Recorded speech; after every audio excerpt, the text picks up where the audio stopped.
But it looks like we have 1 star, K or G, not a G, or a K. You see this straight line over here, so we probably have a gas giant out there. I remember back in the day before the honk used to reveal the entire system, you had to purchase different quality scanners to honk with, and the different quality gave you a certain limited range in light seconds. It was 500 and 1,000, and I don't recall if they had one that covered the whole system, but with those you would have to kind of eyeball things of interest that were beyond that 1,000 light second radius when you first entered the system. And so what you would do is you'd just look around, and if you found something like what we're looking at here off to the left, which is a pattern of looked like stars in a row, that's probably a gas giant and its moons. So you fire up your Super Cruise and motor over there until you get close enough and honk again, and you would end up traveling all over the system just to find these things that were more than 1,000 light seconds out.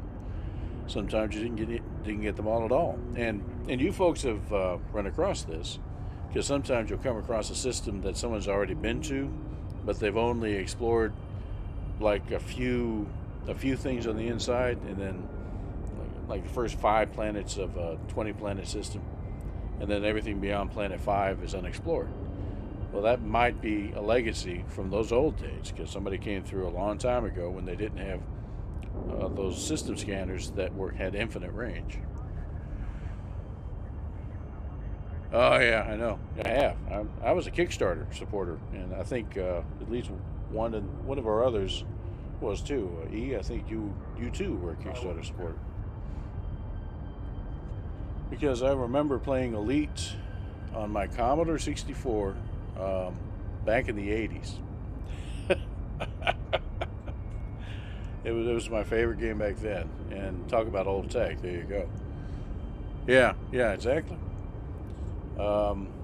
E here used to play on an Apple II, I believe, or I don't want to speak for him, but I believe that was his experience with it. And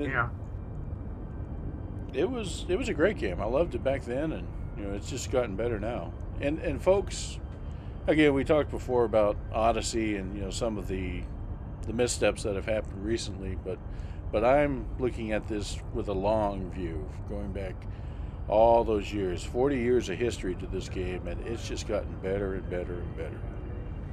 So I have very few complaints. I'm just delighted with what it's become. Of course, gosh, back then, it's hard to describe how bad the graphics were.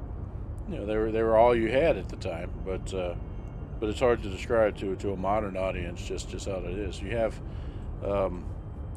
ornaments for your cockpit that show retro versions of ships, and that's what the game looked like. Just this line art, monochrome line art with just little random dots that could hardly be called a starfield. And man, getting the docking computer for the first time was like the height of accomplishment, because it was a little bit harder to get through the slot way back then.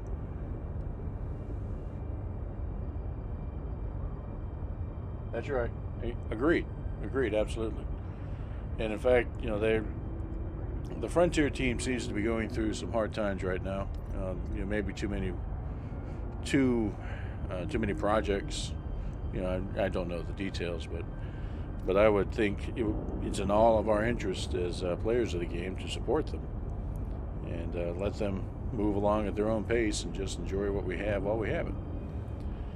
That's a lesson for life itself. Just enjoy what you have while you have it.